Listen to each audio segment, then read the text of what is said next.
Welcome back to the channel, family. I'm so glad you're here. Blessed are the perfect in the way who walk in the Torah of Yah. Blessed are those who observe his witnesses, who seek him with all their heart. Yes, they shall do no unrighteousness. They shall walk in his ways. You have commanded us to guard your orders diligently. Oh, that my ways were established to guard your laws. Then I would not be ashamed. When I look into your commands, I thank you with uprightness of heart. When I learn the right rulings of your righteousness, I guard your laws. Oh, do not leave me entirely.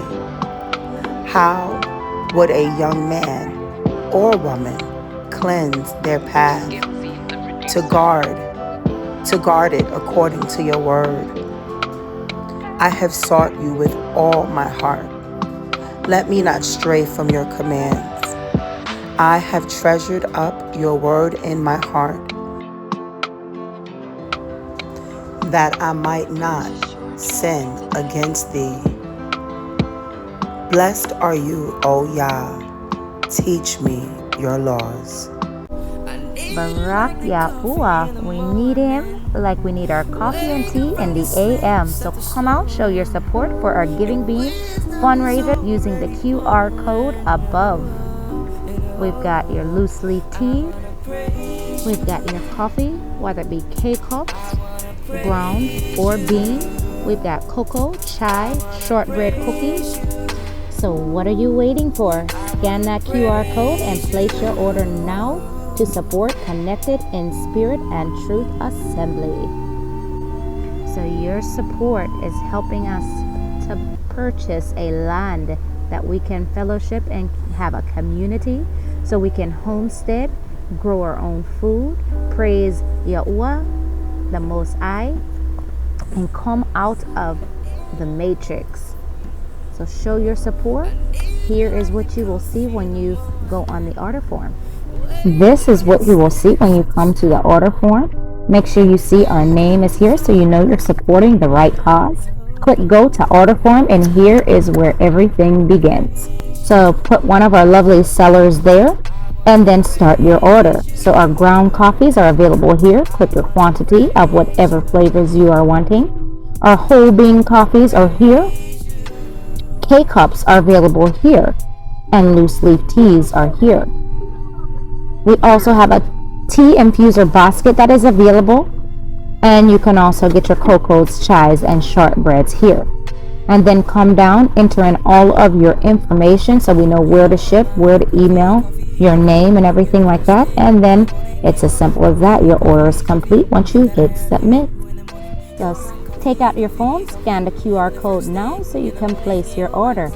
Help us to help Yasharal, every single one of us, to become one body in one place, not scattered to and fro amongst the four corners of the earth, so we can come out of her, my people, so we can cultivate, grow, learn, and fellowship with one another. To the Rabbah for your support.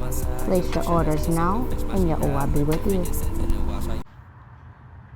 Peace and love, family. So me and my children were having a discussion really quickly before I started to record this. And so my daughter was saying how, it's crazy when a married couple, both being virgins, of course, and then they have their wedding night, and then the wife gets pregnant their first night. And so I'm seeing pros and cons with that, right? The con might be the couple wants to spend some years together just being married and enjoying life, right? But the pro is the new life that would solidify their covenant and the beginning of their family. Family, do you have these types of talks with your children? I hope you do. So I'm going to ask my daughter, Ajere, why do you say that that's crazy? You actually said you feel bad for them. So why? Because, even like in your honeymoon time, I'm not saying like pregnancy and children is hard, but I personally wouldn't want that to be my first years with my husband. Sometimes, you just want to spend time with, get to really know him as a married man and everything. You don't want to be big and, complications with pregnancy and kids, being kids. Like, no, I'm not going to say nobody. But I, and not the people I know, would want to go through that, like, the first 2 years of being married. Okay. So when do you think it'd be a good time to start a family after getting married? At least 2 to 3 years into the marriage. Where you really know your partner as a married person. Because a lot of people change after they get married. So, you really do want kids with this man, or you really do want kids with this woman. Okay. And Josh, what about you? What do you think about this? Do you think that'll be a great thing? You get married. You and your wife enjoy your wedding night. And then a few weeks later, you find out she's pregnant. Good, bad, pros, cons. How do you see it? It depends on the circumstances. If you two have been living together as if you were a married couple already, y'all already know how y'all living habits are, which y'all do. Y'all know each other enough. You how to do what y'all do. Question. You said they were living together as if they were already married. So have they already had intercourse and stuff like that? I'd wager no, right? Okay. But let's say they, live in close quarters, doing the moving together, boyfriend, girlfriend thing, and they know about each other enough, they spent enough time around each other, then, I say it's cool. But if they still getting to know each other, daily habits throughout the house and how they are as a person as a whole, to like kind of gauge what they would be like as a parent, it just really depends on the situation and the individuals. Yeah. I agree. So, lastly, without me influencing this answer in any way, I'm going to ask both of you. Azure, you meet a young man, you're in love with him, he's in love with you, you guys have decided we're going to get married. After I've already approved it and your dad's approved it and we've gotten to meet the families and all that good stuff. Do you think it's okay for you guys to move in together before the wedding happens? Honestly, usually I would say yes, but no, because being around them, and especially young and a virgin, you know what, I can't say kids because you're most likely not a kid, but you know what young people want to do. Like, we're not going to act like, if you guys can live together without doing that, then that's wonderful. You do you. But most people can't, I feel like. Especially being around a person you love and you feel loved, especially with women getting ovulation, and I don't know what men get, heat. But, like, it would be very hard because you love this person and you live with them, so you're around them 24/7. Mm-hmm. So basically you're saying don't even put yourself in that I feel like you position where temptation will... Unless it's like y'all can't afford to live, like there's money problems and it just be cheaper if you just moving with your girlfriend. Other than that, like, no, stay with your parents. And ain't no moving with your girlfriend, you mean the other way around, right? Like, first of all. Anyway, so I agree. I definitely agree. Josh. There's no right or wrong answers here. I just want to see what you believe. Yeah, for the most part, I agree with what she said. It's gonna be hard, but like I feel like if you have enough willpower, you can get through those trials. The feelings and the. So let me ask you a question. Why wouldn't it be okay? Y'all love each other. Go move in together and do y'all. It's whatever. Let me see if I can make an analogy, a cool one. Let's say your mama said you can go outside, but you ain't wash the dishes yet. She said, wash the dishes, you go outside. You go outside without washing the dishes. I'm gonna wash the dishes when I come back. But she said wash the dishes before you go out. So you gotta sign that contract, make that deal between y'all two and y'all that y'all gonna stay together forever before y'all do what y'all wanna do. Okay, so bottom line, it's because of your adherence to Torah and Yahuwah's rules that you guys know that it's a no-go, right? Right. How old are you, young man? 16. When will you be 17? Like 2 weeks in. How old are you, young lady? 15. When you gonna be 16? About 7 months.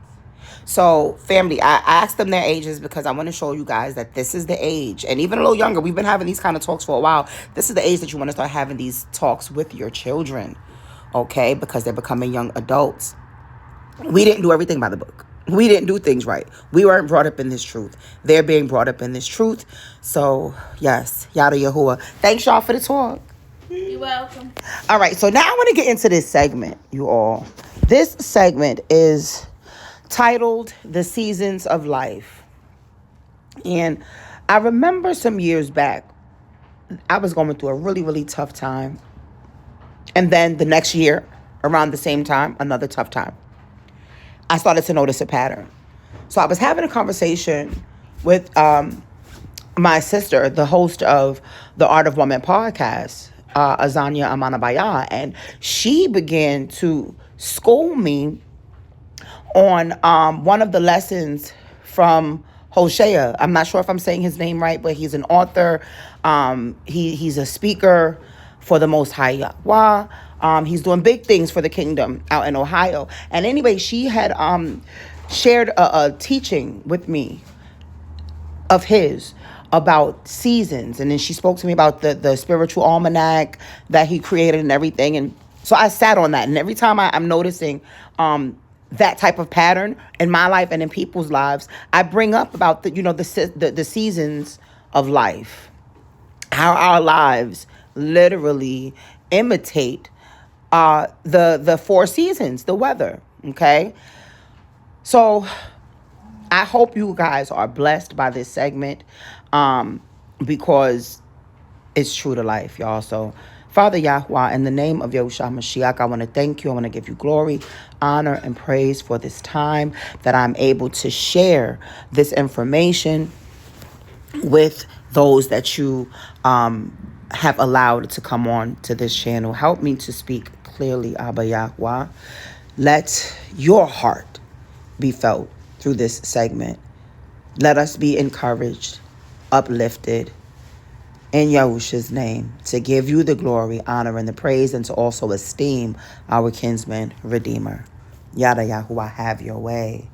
So today I want to talk about something we all experience, the seasons of life. Scriptures tell us clearly that life was designed to move in cycles.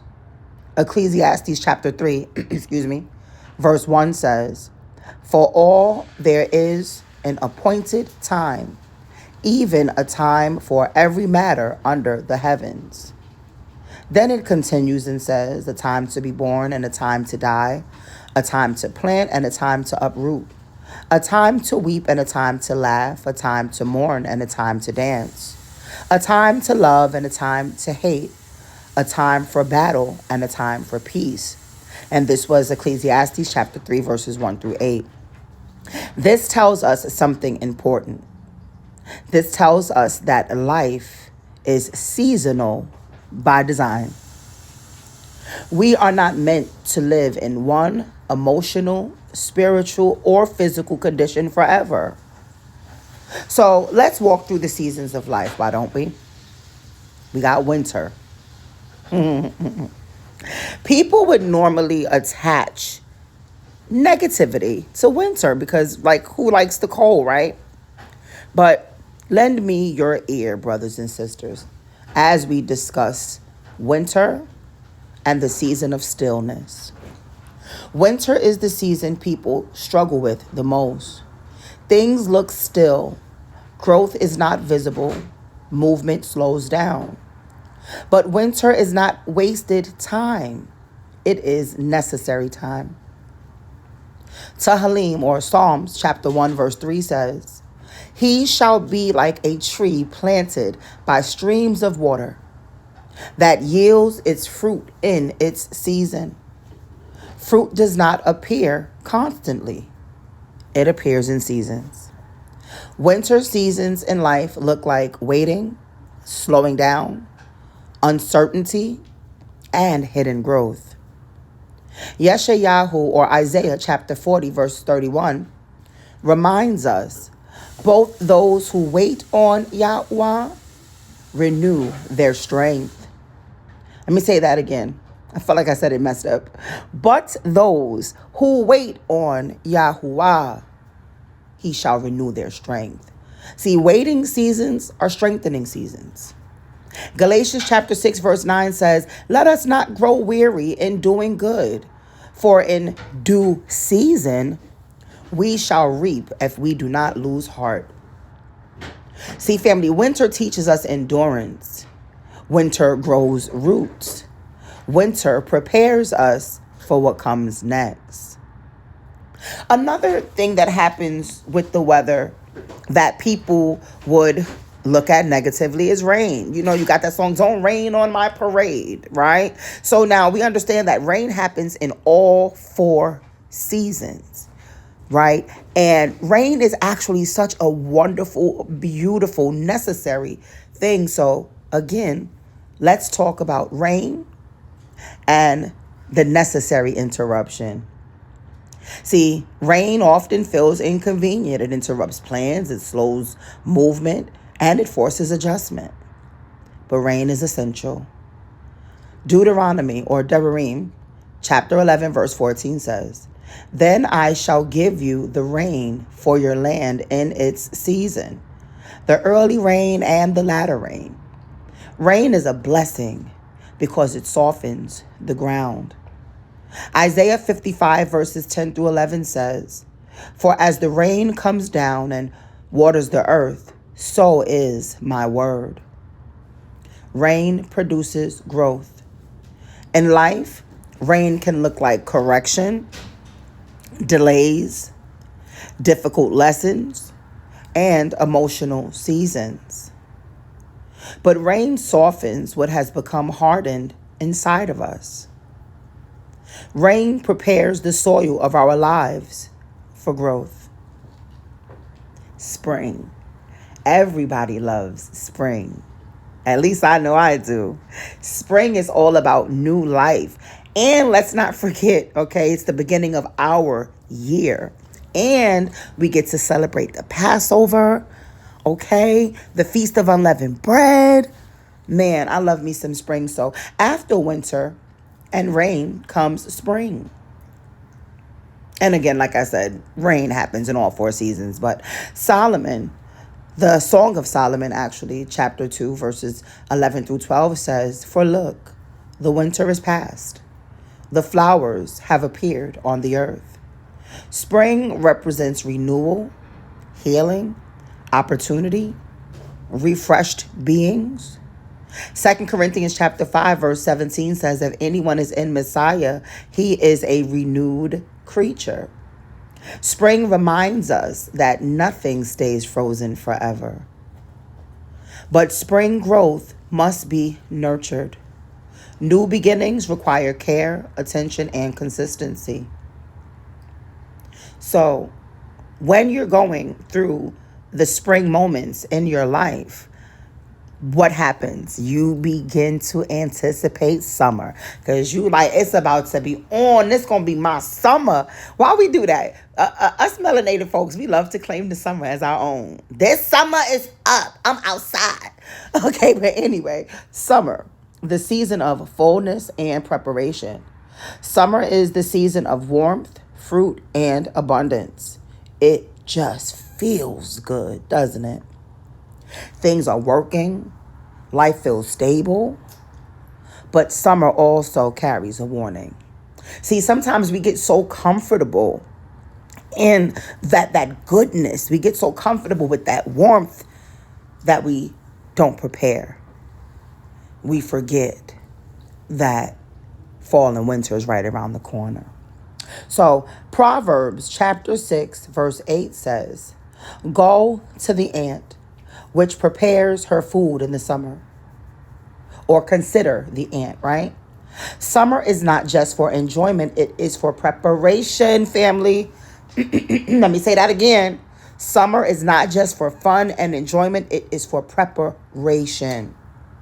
When life is going well, that is the time to build discipline, store wisdom, strengthen faith, and prepare for the seasons ahead. Yohanan chapter 5 verse 35 says, lift up your eyes and see the fields.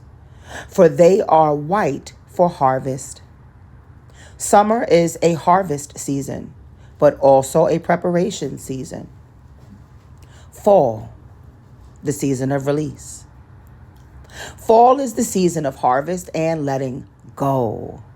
So, family, you ever notice that there comes a time in your life when you're just like analyzing everything? You're going through that process of elimination. You're getting rid of those things that no longer serve you and your purpose. Those can be compared to the autumn seasons in your life. Okay? So again, autumn is the season of new harvest and letting go. Bereshit, Genesis chapter 8, verse 22 reminds us, seed, time, and harvest, summer and winter shall not cease. The cycles will continue.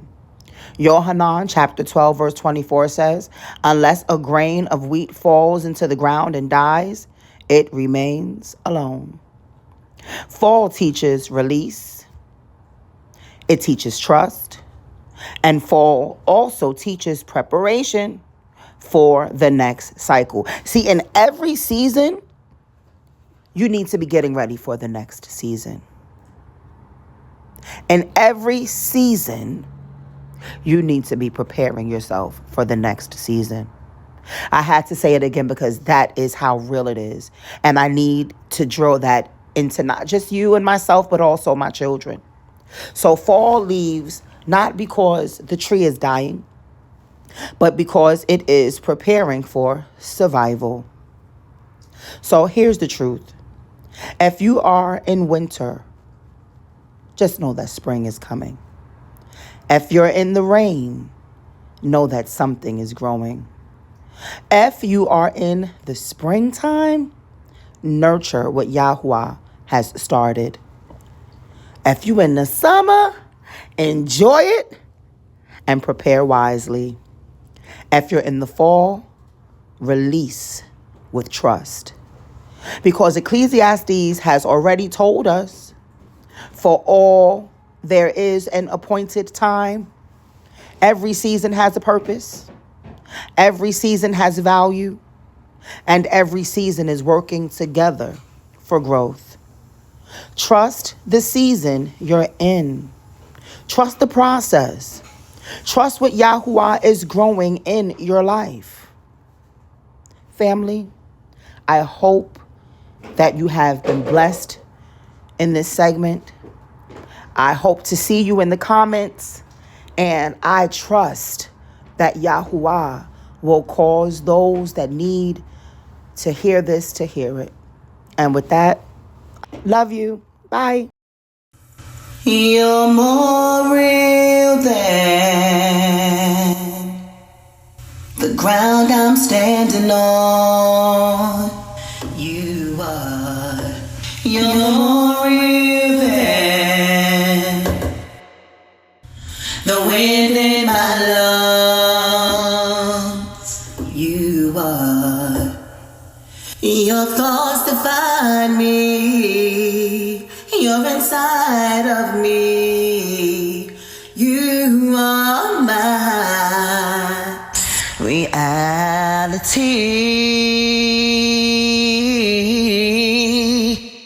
Reality.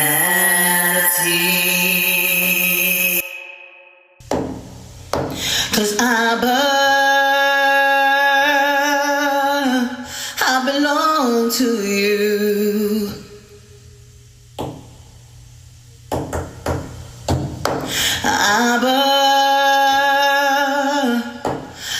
I belong to you. You're inside of me. You are my reality.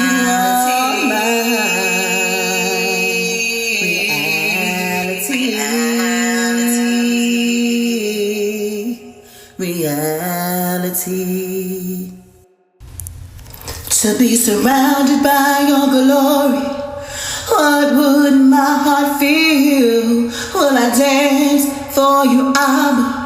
Oh, in awe of you be still. When I stand in your presence, or to my knees will I fall? while I dance for you out? Will I be able to speak at all? I can only imagine. Yeah, I can only imagine. To be surrounded by your glory, what would my heart feel while I dance for you out? Oh, in awe of you be still. Will I stand in your presence, or to my knees will I fall while I sing Yada Yahuwah? Will I be able to speak at all? I can only imagine. I can only imagine.